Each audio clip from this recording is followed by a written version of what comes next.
ಅರಬ್ಬಿ ಸಮುದ್ರದಲ್ಲಿ ವಾಯುಭಾರ ಕುಸಿತ ಹಿನ್ನೆಲೆಯಲ್ಲಿ ಏನಂತಂದರೆ ಈಗಾಗಲೇ ಕರಾವಳಿ ತೀರ ಹಾಗೂ ಮಹಾರಾಷ್ಟ್ರದ ಪಶ್ಚಿಮ ಘಟ್ಟದಲ್ಲಿ ಧಾರಾಕಾರವಾಗಿ ಮಳೆ ಸುರಿತಾ ಇರುವಂಥದ್ದು. ಈ ಹಿನ್ನೆಲೆಯಲ್ಲಿ ಅಂತಂದರೆ ಕೃಷ್ಣಾ ನದಿ ಸಂಪೂರ್ಣವಾಗಿ ಉಕ್ಕಿ ಹರಿತಾ ಇರುವಂಥದ್ದು. ನಾನಿದೀಗ ಬೆಳಗಾವಿ ಜಿಲ್ಲೆಯ ಚಿಕ್ಕೋಡಿ ತಾಲೂಕಿನ ಯಡೂರು ಕಲ್ಲೋಳಿ ಕೆಳ ಹಂತದ ಸೇತುವೆ ಬಳಿ ಇದ್ದೀನಿ. ಈ ಒಂದು ಸೇತುವೆ ಏನಂತಂದರೆ ಕೃಷ್ಣಾ ನದಿಯ ನೀರಿನ ಹಿನ್ನೆಲೆ ಏನಂತಂದರೆ ಕೆಳ ಹಂತದ ಸೇತುವೆ ಸಹ ಸಂಪೂರ್ಣವಾಗಿ ಇಲ್ಲಿ ಜಲಾವೃತಗೊಂಡಿರುವಂಥದ್ದು. ಈ ಒಂದು ಹಿನ್ನೆಲೆಯಲ್ಲಿ ಏನಂತಂದರೆ ಸಂಪೂರ್ಣವಾಗಿ ಸಂಚಾರ ಸಹ ಸ್ತಬ್ಧವಾಗಿರುವಂಥದ್ದು. ಆ ಕಡೆ ದೃಶ್ಯದಲ್ಲಿ ಕಾಣ್ತಾ ಇದೆ ಅದು ಯಡೂರು ಗ್ರಾಮ, ಈ ಕಡೆ ಇರುವಂಥ ಗ್ರಾಮ ಏನಂತಂದರೆ ಇದು ಕಲ್ಲೋಳ ಗ್ರಾಮ. ಈ ಎರಡು ಗ್ರಾಮಕ್ಕೆ ಸಂಪರ್ಕ ಕಲ್ಪಿಸುವಂಥ ಕೆಳ ಹಂತದ ಸೇತುವೆ ಇದು ಸಹ ಆಗಿತ್ತು. ಇದಷ್ಟೇ ಅಲ್ಲದೆ ಅಂತಂದರೆ ಈಗಾಗಲೇ ಸಾಕಷ್ಟು ವರ್ಷಗಳ ಪ್ರತಿ ವರ್ಷದಂತೆಯೂ ಸಹ ಈ ವರ್ಷವೂ ಸಹ ಕೆಳ ಹಂತದ ಸೇತುವೆ ಇಲ್ಲಿ ಮುಳುಗಡೆ ಆಗಿರುವಂಥದ್ದು.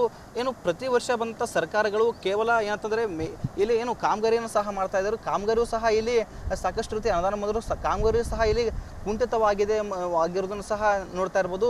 ನನ್ನ ಎಡಗಡೆಯ ದೃಶ್ಯದಲ್ಲೂ ಸಹ ನೋಡ್ತಾ ಇರ್ಬೋದು ಏನಂತಂದರೆ ಇಂತಹ ಮೈದುಂಬಿ ಹರಿತಾ ಇರೋಂಥ ಕೃಷ್ಣಾ ನದಿಯಲ್ಲಿ ಜನರು ಹುಚ್ಚಾಟವನ್ನು ಸಹ ನಡೆಸ್ತಾ ಇರುವಂಥದ್ದು. ತಾವು ಸಹ ಇಲ್ಲಿ ನೋಡ್ತಾ ಇರ್ಬೋದು. ಬಟ್ಟೆ ತೊಳೆಯುವುದಾಗಿರಬಹುದು, ಮೀನನ್ನು ಹಿಡಿಯುವಂಥ ಕೆಲಸವನ್ನು ಸಹ ಇಲ್ಲಿ ಸ್ಥಳೀಯರು ಮಾಡ್ತಾ ಇರುವಂಥದ್ದು.